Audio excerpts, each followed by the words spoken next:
तो शुरू करते हैं हम लोग। आज का हमारा टॉपिक है केमिकल रिएक्शन ऑफ मेटल्स। तो हम लोग का जो आज का टॉपिक है that is reaction of metals.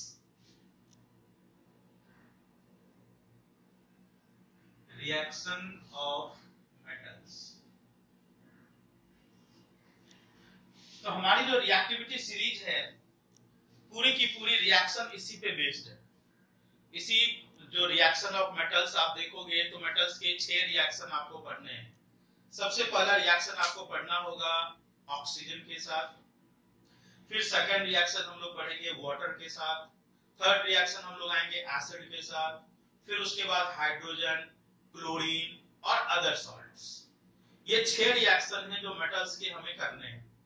सबसे पहले सबसे highest reactive element potassium, sodium, calcium, magnesium, aluminium,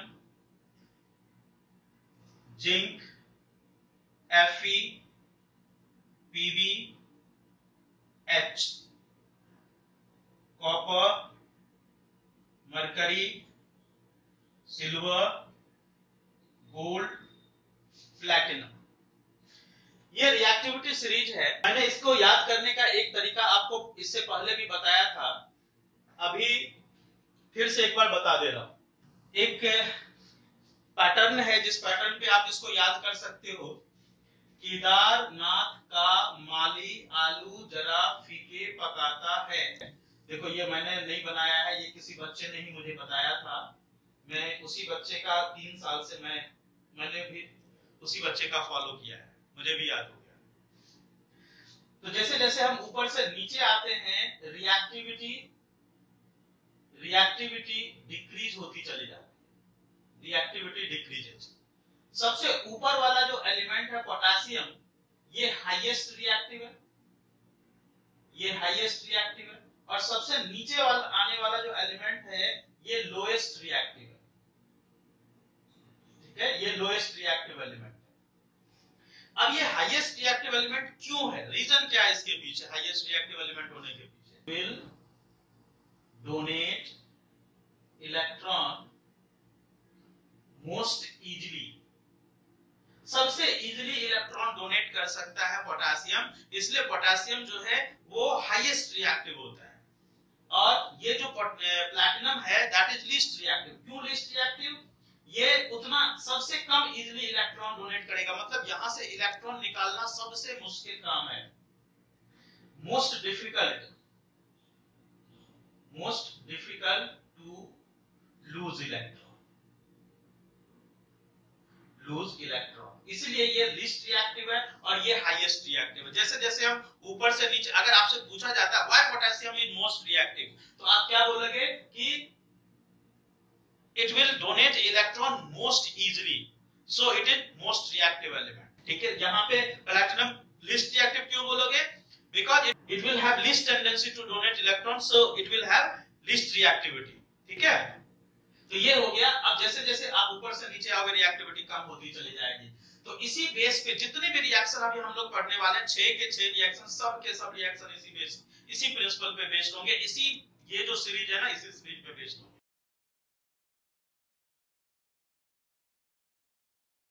ये याद रहेगा ना, तो उस पे आप इजीली कोरिलेट कर सकते हो।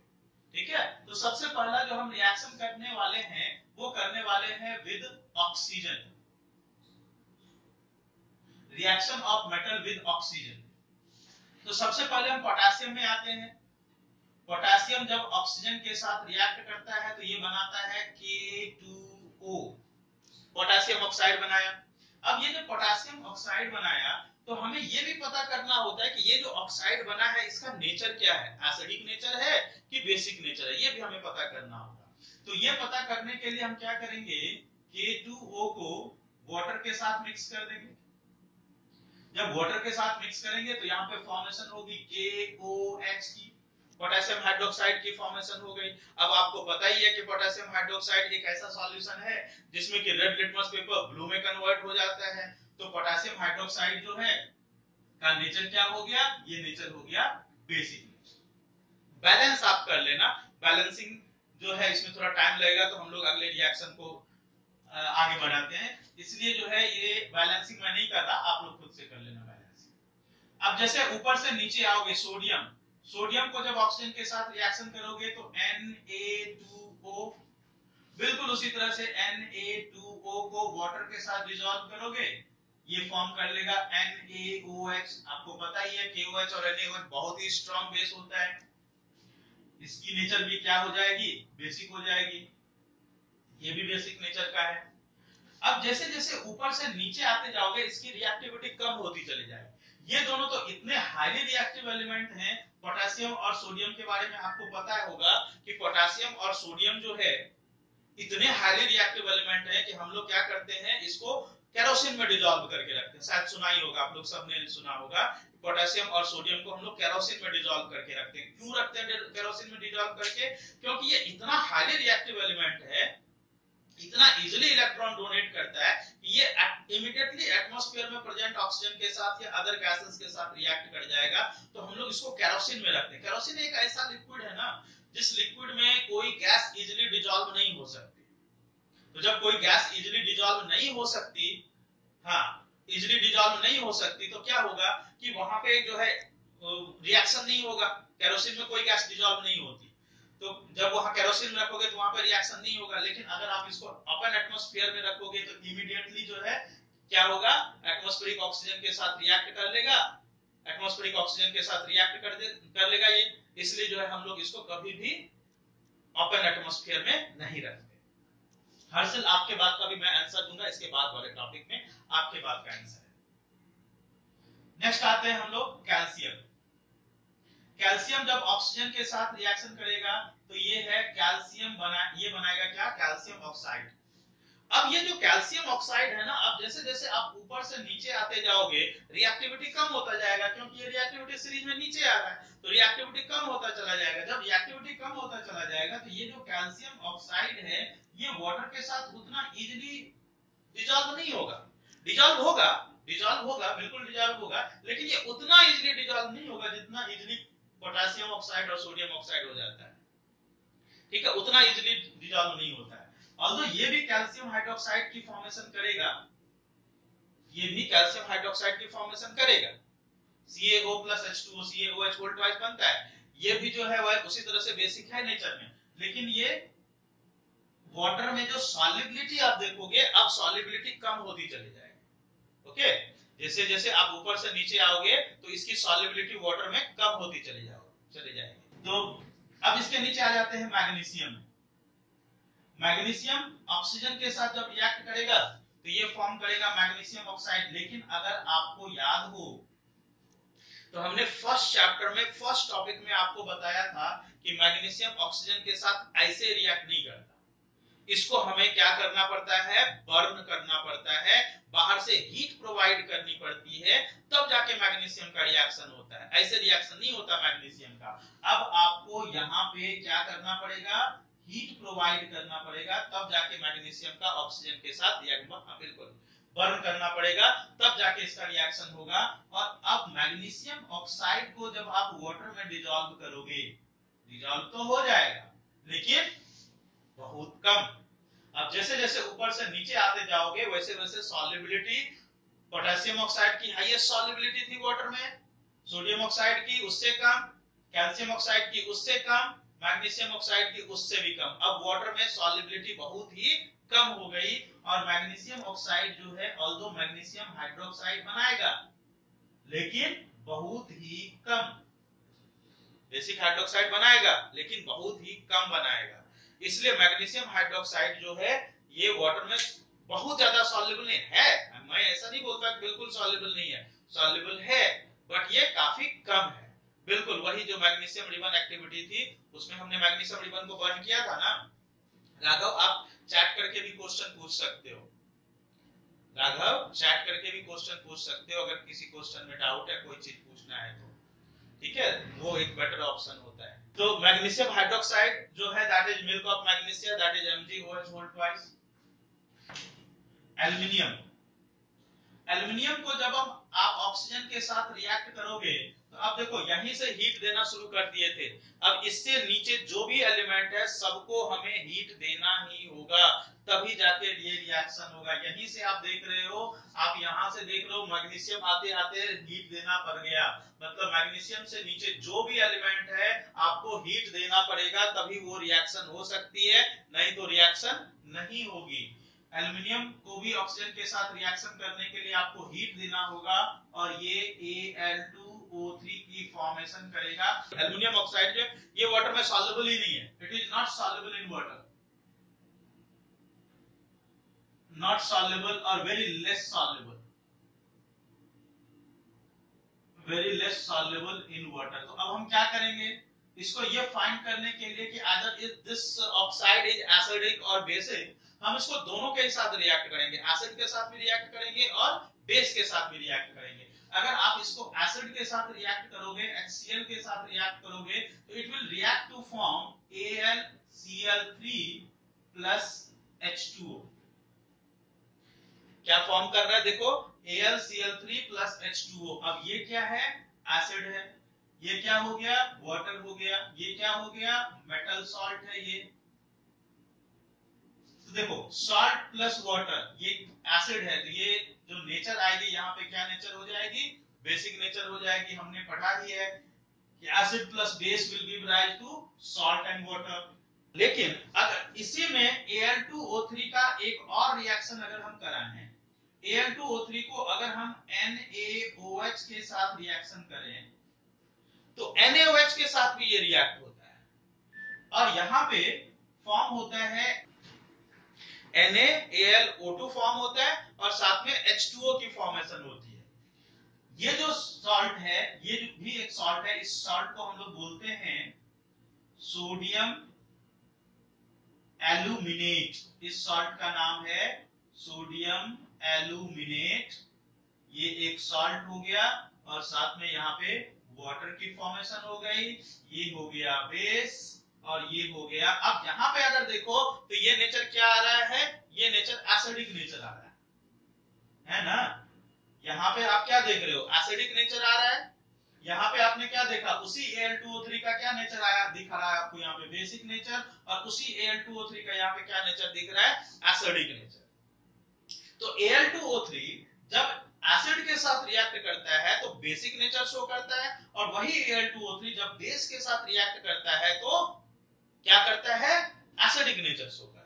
This proves that Al2O3 is having both the characteristic। उसको हम लोग बोलते हैं एम्फोटेरिक नेचर। एम्फोटेरिक ऑक्साइड बोलेंगे ऐसा ऑक्साइड जो कि एसिड के साथ रिएक्शन करने पे बेसिक नेचर शो करे और जब बेस के साथ रिएक्शन करे तो एसिडिक नेचर शो करे, उस तरह के ऑक्साइड को हम लोग क्या बोलेंगे, एम्फोटेरिक ऑक्साइड। अभी तक आपने क्या देखा था कि मेटल के ऑक्साइड में बेसिक नेचर ही था, यहाँ पे आप देख रहे हो मेटल की ऑक्साइड में एम्फोटेरिक नेचर है, acidic as well as basic nature भी दोनों नेचर शो हो रही है।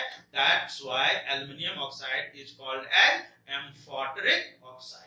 दोनों जगह पे न्यूट्रलाइजेशन रिएक्शन हो रही है, इस जगह पे भी न्यूट्रलाइजेशन रिएक्शन हो रही है, इस जगह पे भी न्यूट्रलाइजेशन रिएक्शन हो रही है। बिल्कुल अगर सेम आप देखोगे तो आपको जिंक में भी सेम यही चीज दिखेगा। एल्युमिनियम की ऑक्साइड और जिंक की ऑक्साइड दोनों ही ऑक्साइड एम्फोटेरिक नेचर की होती है। अभी हम बिल्कुल सेम यही चीज दिखाएंगे आपको जिंक के साथ भी करके। तो जिंक में भी आप देखोगे बिल्कुल सेम प्रोसेस होता है, इसलिए हम इसको क्या बोलते हैं, इसको हम लोग बोलते हैं एम्फोटेरिक ऑक्साइड। ठीक है, तो अब यहाँ जो वाटर में डिजॉल्व होगा तभी तो हम लिटमस टेस्ट करेंगे ना। वाटर में जब डिजॉल्व ही नहीं हो रहा तो लिटमस टेस्ट करेंगे कैसे, किसका लिटमस टेस्ट करेंगे। लिटमस टेस्ट सॉलिड का नहीं होता कभी, लिटमस टेस्ट हमेशा लिक्विड का होता है, सॉल्यूशन का होता है, हमेशा ये याद रखिएगा। लिटमस टेस्ट हमेशा किसका होता है, सॉल्यूशन का होता है, कभी भी लिटमस टेस्ट सॉलिड का नहीं होता। ये क्या है, सॉलिड के फॉर्म में है। ये मैंने देखो यहाँ पे इसलिए तो लिखा है कि it is not soluble in water. जब वाटर में सॉल्युबल ही नहीं है तो इसका लिटमस टेस्ट करोगे कैसे, नहीं कर सकते ना। इसीलिए तो हम लोग इसको एसिड और बेस दोनों के साथ रिएक्ट कर रहे हैं। अगर वो हो जाता सॉल्युबल तब तो हमारे पास इतनी प्रॉब्लम ही नहीं होती। जिंक जो है जब ऑक्सीजन के साथ रिएक्शन करेगा तो ये फॉर्म करेगा ZnO, और जिंक ऑक्साइड के साथ भी वही बात है। Zinc oxide is also not soluble in water, not soluble in water। या फिर आप बोल सकते हो very less soluble in water, very less soluble in water. तो अब ये जिंक ऑक्साइड का हम क्या करते हैं, जिंक ऑक्साइड को रिएक्ट करेंगे एसिड के साथ और जिंक ऑक्साइड को रिएक्ट करेंगे बेस के साथ। बेस में हमेशा याद रखिएगा ये स्ट्रॉन्ग बेस के साथ ही रिएक्ट करेगा, हमेशा ये स्ट्रॉन्ग बेस के साथ ही रिएक्ट करेगा। अब यहां पे जब रिएक्शन होगी तो फॉर्म होगा ZnCl2 प्लस H2O। यहां पे जब रिएक्शन होगी तो फॉर्म होगा Na2ZnO2 प्लस H2O। इसको हम लोग बोलते हैं सोडियम जिंकेट, जैसे उसको सोडियम एल्यूमिनेट बोल रहे थे, इसको हम लोग बोलेंगे सोडियम जिंकेट। अच्छा एक और बात है यहाँ पे, अगर हम NaOH के साथ रिएक्ट कर रहे हैं then it is forming sodium zincate, लेकिन अगर यही KOH के साथ होगा रिएक्शन, क्योंकि KOH भी तो स्ट्रॉन्ग बेस ही है ना, ये रिएक्शन स्ट्रॉन्ग बेस के साथ ही होता है, तो KOH भी स्ट्रॉन्ग बेस है। अब इसके साथ रिएक्शन होगी तो क्या फॉर्म करेगा K2ZnO2 और इसको हम लोग बोलेंगे potassium zincate. Now it will form potassium zincate. यहां पे भी देखो ये एसिड के साथ रिएक्ट कर रहा है, बेस के साथ भी रिएक्ट कर रहा है, तो यहां पे भी दोनों नेचर शो हो रहा है। यहां पे भी जो है एसिड के साथ रिएक्ट करेगा तो बेसिक नेचर, बेस के साथ रिएक्ट करेगा तो एसिडिक नेचर, इसलिए इसको भी हम लोग क्या बोलेंगे, इसको हम लोग बोलेंगे एम्फोटेरिक ऑक्साइड Fe। Fe जब ऑक्सीजन के साथ रिएक्शन करेगा, अब यहाँ पे और ज्यादा हीट करनी पड़ेगी हमको, हीट अब बढ़ानी पड़ेगी, धीरे धीरे जैसे जैसे ऊपर से नीचे आओगे तो हीट बढ़ानी पड़ेगी और यहाँ पे फॉर्म होगा Fe3O4। Fe3O4 के बारे में इससे पहले मैंने आपको फर्स्ट चैप्टर में बताया था, एक्चुअली Fe3O4 कोई कंपाउंड नहीं होता, Fe3O4 करके कोई कंपाउंड ही नहीं होता। ये जो सब्सटेंस है this is a mixture of FeO and Fe2O3, ये मैंने आपको फर्स्ट चैप्टर में समझाया था। It is actually a mixture of FeO and Fe2O3. That is the reason it is called as iron 2 and 3 oxide. ये इसका नाम है iron 2 and 3 oxide। तो आयरन का जो ऑक्साइड है जो Fe3O4 है, इसको हम लोग बोलते हैं आयरन 2,3 ऑक्साइड और इसकी नेचर सिर्फ बेसिक होती है, इसमें एसिडिक नेचर नहीं होती, इसकी नेचर सिर्फ और सिर्फ क्या होती है, बेसिक होती है, मतलब ये सिर्फ बेसिक नेचर शो करेगा। अब इसके नीचे जो है बहुत ज्यादा इंपॉर्टेंट चीज नहीं है, ये सब के सब बेसिक ही होंगे। लेड के ऑक्साइड के बारे में आपको कुछ नहीं पढ़ना है क्योंकि लेड एक पॉइजनस एलिमेंट है, ये एक पॉइजनस एलिमेंट है, तो इसका रिएक्शन कहीं पे भी आपके इसमें सिलेबस में है नहीं। इसके नीचे आते हैं कॉपर। कॉपर जो है इसकी भी ऑक्सीजन के साथ रिएक्शन होगी, लेकिन काफी ज्यादा स्ट्रॉन्ग हीट करने पे, strong and prolonged heat, strong तो है ही है, साथ ही साथ इसको प्रोलॉन्ग हीटिंग करनी पड़ेगी। मतलब कहने का मतलब क्या है, 40-45 मिनट तक इसको कंटिन्यू स्ट्रॉन्ग हीट देते रहो, तब जाके कॉपर ऑक्सीजन के साथ रिएक्ट होकर के कॉपर ऑक्साइड की फॉर्मेशन करेगा। कॉपर जो है ये रेडिश ब्राउन कलर का मेटल है, मेरे ख्याल से शायद आप लोग सबने कॉपर देखा ही होगा, कॉपर का बर्तन आप लोग के घर में जरूर होगा, नहीं तो पूजा की जो बर्तन होते हैं वो आप देखना नॉर्मली कॉपर के ही बने होते हैं। तो कॉपर जो है वो रेडिश ब्राउन कलर का मेटल है, जब इसको ऑक्सीजन के साथ स्ट्रॉन्ग एंड प्रोलॉन्ग हीट की जाती है तो ये जो है कॉपर ऑक्साइड बना लेता है। कॉपर ऑक्साइड जो है ये ब्लैक कलर की लेयर बन जाती है कॉपर के ऊपर। अच्छा कभी कभी इससे एक स्टेप आगे का क्वेश्चन पूछता है, क्वेश्चन क्या पूछता है कि अगर हमें इस कॉपर ऑक्साइड में से कॉपर को वापस कन्वर्ट करना हो, वापस हमको इसमें से कॉपर बनाना हो, तो हम क्या कर सकते हैं। देखिए ये क्वेश्चन बहुत बार आ चुका है पेपर में, जो मैं अभी समझाने जा रहा हूं वो पेपर में बहुत बार आ चुका है कि how can we get back copper from copper oxide. ठीक है, ध्यान से सुनिए क्योंकि ये बात बहुत बार पेपर में आया है question. To get back copper from copper oxide, अगर हमें यहां से बैक लेना है तो यहाँ पे कॉपर ऑक्साइड को अगर आप हाइड्रोजन गैस उसके ऊपर से ब्लो कर दो, ठीक है, कॉपर ऑक्साइड के ऊपर अगर आप हाइड्रोजन गैस को ब्लो कर दो तो ये जो ब्लैक कलर की लेयर है कॉपर ऑक्साइड की, इसके ऊपर हाइड्रोजन गैस को ब्लो कर दीजिए तो ये बन जाएगा कॉपर और साथ में H2O। ये फिर से आपको रेडिश ब्राउन कलर का कॉपर मिल गया। ठीक है, वाटर जो है ऑक्सीजन इसके साथ रिएक्ट करके वाटर यहाँ पे निकल बन गया। ठीक है, तो ये प्रोसेस होती है जिससे कि आप कॉपर ऑक्साइड में से कॉपर को वापस रिवर्ट बैक कर सकते हो। किसी बच्चे ने कुछ क्वेश्चन पूछा है, gold does not react with oxygen. देखो ऐसा हम नहीं बोल सकते कि बिल्कुल रिएक्ट करेगा ही नहीं, ऐसा बिल्कुल नहीं बोल सकते, क्योंकि रिएक्शन तो ऑक्सीजन का हर एक एलिमेंट के साथ होता है, लेकिन ये काफी मुश्किल होता है, काफी उसके लिए सिचुएशन को चेंज करना पड़ता है, एटमॉस्फेरिक कंडीशन को चेंज करना पड़ेगा, हीट प्रोलॉन्ग हीटिंग करनी पड़ेगी तो जाके रिएक्शन होगा। तो उतने ज्यादा कंडीशन को चेंज करके रिएक्शन आपके सिलेबस में नहीं है। ठीक है, जो नॉर्मल सिचुएशन तक की कंडीशन है वही आपके सिलेबस में है। जैसे यहाँ कॉपर तक तो हो जाता है, लेकिन कॉपर के नीचे जो है और भी ज्यादा सिचुएशन को चेंज करना पड़ता है, एटमॉस्फेरिक प्रेशर, टेम्परेचर, ये सब चीजें काफी चेंज करनी पड़ती है, तो इसलिए जो है उतने ज्यादा डिटेल में आपके सिलेबस में है। तो वाटर के साथ जो रिएक्शन होगा, अब इसी तरह से हम रिएक्टिविटी सीरीज पे ऊपर से नीचे आएंगे तो रिएक्टिविटी इसकी जो है वो अब कम होती चली जाएगी।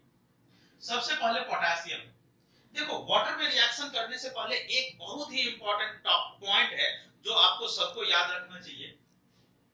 जब भी कोई मेटल वाटर के साथ रिएक्ट करेगा तो अभी आपने देखा कि जैसे जैसे हम ऊपर से नीचे आ रहे थे रिएक्टिविटी घटती चली जा रही थी, तो जैसे जैसे ऊपर से नीचे आओगे तो क्या करना पड़ेगा, बाहर से आपको हीट देना पड़ेगा। कई बार ऐसे कंडीशन आएंगे जैसे यहाँ से आप हीट देना शुरू करोगे, इस जगह से मैग्नीशियम से हीट देना शुरू करोगे, मैग्नीशियम में देखा था बर्निंग कर रहे थे, यहाँ से हीट देना शुरू करोगे तो यहाँ से आते आते नीचे आते आते आपको फिर उसके बाद स्टीम से ही रिएक्शन होगा, है ना। स्टीम का मतलब water is in gaseous state, तो अगर वाटर गैसियस स्टेट में आ गया तो उसका रिएक्शन अलग होगा।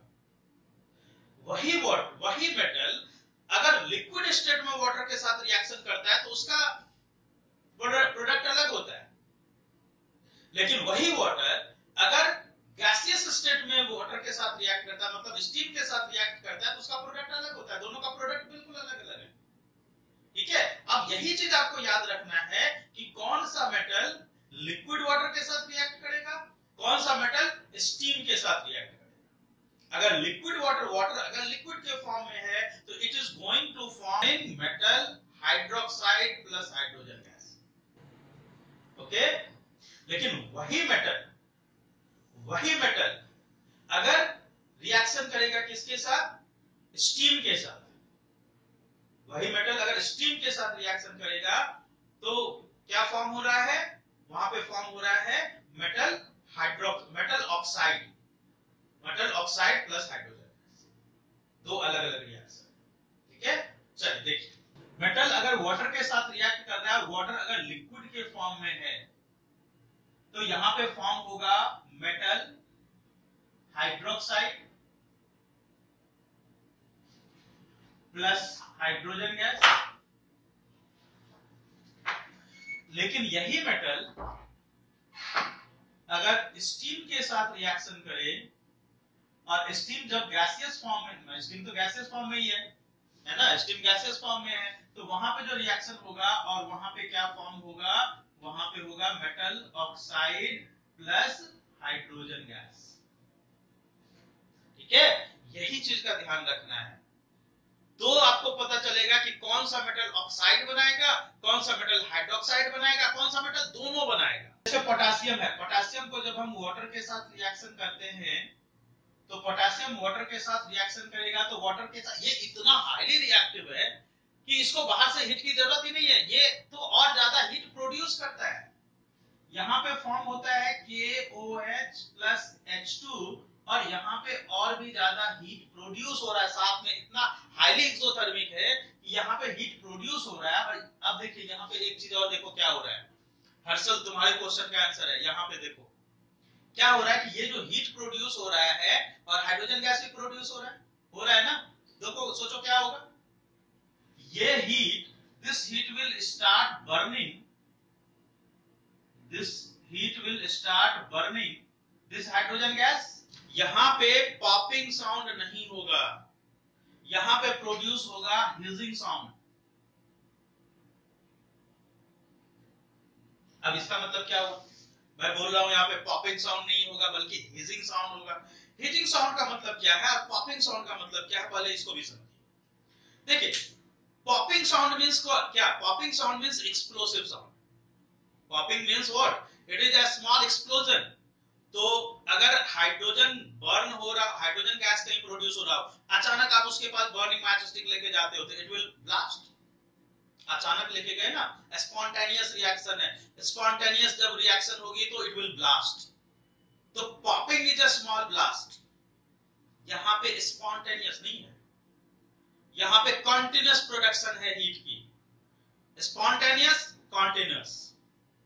जैसे पटाखे जो होते हैं, पटाखे में जो बारूद होता है ना अंदर, अगर आप उस पटाखे को बर्न कर रहे हो, वो अचानक जला, ब्लास्ट हुआ, पटाखा ब्लास्ट हुआ, लेकिन उसी पटाखे में से आप बारूद को निकाल लो, जो उसके अंदर जो बारूद होता है ना, वो उसको आप निकाल लो और उसको आप बर्न करो तो दैट विल नॉट ब्लास्ट। जलेगा वो कॉन्टिन्यूअसली लेकिन ब्लास्ट नहीं होगा। क्यों? क्योंकि अब दैट इज कॉन्टिन्यूअस बर्निंग। पहले के केस में क्या कर रहे थे आप, स्पॉन्टेनियस बर्निंग कर रहे थे। तो यहाँ पे स्पॉन्टेनियस बर्निंग नहीं है, this is continuous burning. Heat भी प्रोड्यूस हो रही है साथ में, हाइड्रोजन भी प्रोड्यूस हो रहा है साथ में, तो वो बर्न होगा भी, मतलब हीट भी प्रोड्यूस होगी तो वो जलता चला जाएगा कॉन्टिन्यूअसली, तो it will produce hissing sound. जैसे तेज गैस की तेज बर्नर होती है ना, गैस की बर्नर को तेज कर दो कैसे साउंड आएगी, बिल्कुल वैसे ही साउंड आएगी। के साथ अब हम आते हैं सोडियम के साथ। सोडियम के साथ भी बिल्कुल सेम यही प्रोसेस होगी, और सोडियम जब रिएक्ट करेगा तो यहाँ पे भी बिल्कुल सेम वही बात, sodium hydroxide plus hydrogen gas plus heat energy, and this heat energy will again burn this hydrogen and this will again produce what, heating sound. बिल्कुल उसी तरह से हीटिंग साउंड यहाँ पे प्रोड्यूस होगा। अब यहाँ तक तो हीट एनर्जी प्रोड्यूस होती है, ये दोनों रिएक्शन एक्सोथर्मिक है, लेकिन अब इसके नीचे एक्सोथर्मिक रिएक्शन नहीं होगा। कैल्शियम का जब आप वाटर के साथ रिएक्शन करोगे तो यहाँ पे फॉर्म होगा CaOH whole twice, CaOH whole twice plus साथ में हाइड्रोजन गैस प्रोड्यूस हुआ। यहाँ पे हीट एनर्जी नहीं प्रोड्यूस हो रही है। जैसे मान लो कि आपने एक बीकर लिया और इस बीकर में आपने क्या किया, कैल्शियम की एक, मान लीजिए कि आपने डाल दी टैबलेट डाल दी, कैल्शियम हाइड्रोक्साइड बनाया, हाइड्रोजन गैस बना, हीट एनर्जी तो नहीं हो रही है बट इस रिएक्शन काफी फास्ट होता है, रिएक्शन फास्ट होता है बट हीट एनर्जी नहीं निकलती यहाँ पे। तो हाइड्रोजन गैस जो प्रोड्यूस हो रहा है वो हाई अमाउंट में हाइड्रोजन गैस प्रोड्यूस होगा, और उसके कारण ये हाइड्रोजन गैस जो है that will stick to the surface, stick to its surface, इसकी सरफेस पे चिपक जाएगा। इतनी तेजी से हाइड्रोजन गैस प्रोड्यूस, जैसे डिस्प्रिन की टैबलेट पानी में डाल के देखा कभी, क्या होता है, बबल्स निकलते हैं ना, और वो पानी के ऊपर फ्लोट करने लगता है डिस्प्रिन का टैबलेट। बिल्कुल सेम वही प्रोसेस यहाँ पे होगा, एग्जैक्टली सेम। ये जो हाइड्रोजन गैस इसके सरफेस पे अटैच होगा और ये जो है सरफेस पे इस तरह से फ्लोट करने लगेगा, सरफेस पे आकर के ड्यू टू बॉयंसी। जो गैस यहाँ पे प्रोड्यूस हो रहे हैं that gas will provide buoyancy, gas will provide buoyancy. Hydrogen gas जो यहाँ पे हाइड्रोजन गैस है ना, जो इसके सरफेस पे स्टिक है, that will provide buoyancy and this will start floating at the surface, surface पे फ्लोट करने लगेगा। अब इसके आगे मैग्नीशियम में भी बिल्कुल आप सेम देखोगे कि यही प्रोसेस होगी, बट यहाँ पे मैग्नीशियम में क्या होता है कि रिएक्शन थोड़ी और कम होगी। Magnesium will not react easily with cold water, तो मैग्नीशियम को करना पड़ता है हमें हीट। तो जब मैग्नीशियम को हीट करना पड़ेगा तो वहां पे मैग्नीशियम हाइड्रोक्साइड बना MgOH whole twice, heat provide करने के बाद, कोल्ड वाटर के साथ नहीं, क्योंकि कोल्ड वाटर के साथ बहुत रिएक्शन स्लो होता है इसका। तो मैग्नीशियम H2O के साथ रिएक्ट करेगा, हॉट वाटर के साथ रिएक्ट करेगा, MgOH whole twice plus hydrogen gas बनेगा और फिर से उसी तरह से हाइड्रोजन गैस प्रोड्यूस होगी और फिर से वो मैग्नीशियम की अब जो रिबन आप डालोगे उसमें, that will start floating at the surface. तो फ्लोटेशन की जो प्रोसेस होती है वो दो के साथ होती है, किस किस के साथ? कैल्शियम के साथ कोल्ड वाटर में, मैग्नीशियम के साथ हॉट वाटर में। लेकिन एक बात और है यहाँ पे, क्या है कि जब आप पानी को गर्म करोगे तो क्या पानी स्टीम के फॉर्म में कन्वर्ट होगा कि नहीं होगा?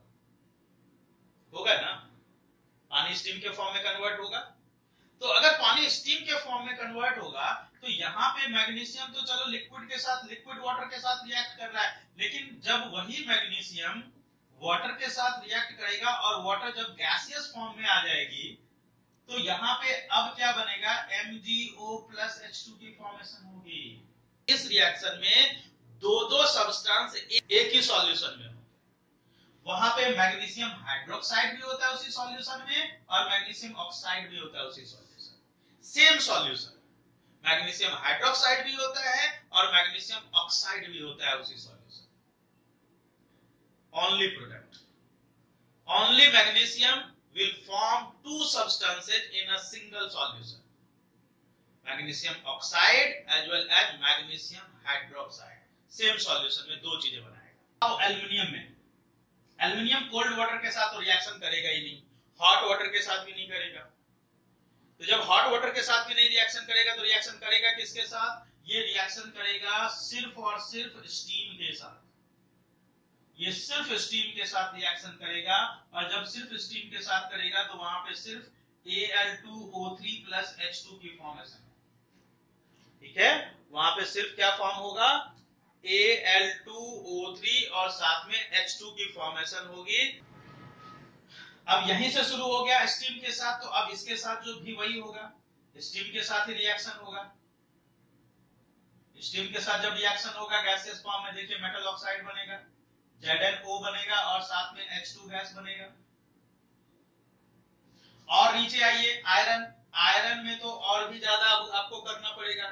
आयरन को भी रेड हॉट कंडीशन में लाना पड़ेगा और तब जाकर के ये स्टीम के साथ रिएक्शन होगा। Red hot iron will react with steam.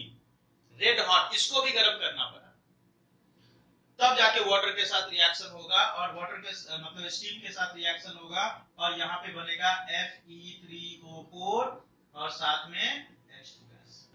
चलो अब इसके नीचे कॉपर जो है वो स्टीम के साथ रिएक्शन नहीं करेगा। कॉपर स्टीम के साथ रिएक्शन नहीं करेगा। अभी तक जितने भी रिएक्शन देखे, अगर आप ध्यान से देखो तो सबका सब जो रिएक्शन था वो एक डिस्प्लेसमेंट रिएक्शन था जिसमें हाइड्रोजन की डिस्प्लेसमेंट हो रही थी। जितना रिएक्शन था आप सब में याद करो तो सब में हाइड्रोजन की डिस्प्लेसमेंट हो रही थी ना? सब में हाइड्रोजन की डिस्प्लेसमेंट हो रही थी हर एक में। तो कॉपर स्टीम के साथ रिएक्शन कर ही नहीं सकता क्योंकि कॉपर जो है वो हाइड्रोजन से लेस रिएक्टिव है। तो कॉपर कभी भी वाटर में से हाइड्रोजन को कैसे डिस्प्लेस कर पाएगा? क्योंकि कॉपर हाइड्रोजन से लेस रिएक्टिव है। लेस रिएक्टिव होने के कारण कॉपर कभी भी हाइड्रोजन को डिस्प्लेस नहीं कर सकता और इसीलिए दिस इज द रीजन कि कॉपर कभी भी स्टीम के साथ भी रिएक्शन नहीं करता। इवन रेड हॉट कॉपर भी स्टीम के साथ रिएक्शन नहीं करता। एक क्वेश्चन है यहां से, इसी जगह से एक क्वेश्चन है। क्वेश्चन क्या है कि हॉट वाटर के जो टैंक्स होते हैं वो कॉपर के बनाए जाते हैं, क्यों? यही से क्वेश्चन। हॉट वाटर के टैंक्स कॉपर के बनाए जाते हैं, क्यों बनाए जाते हैं? ये रहा रीजन।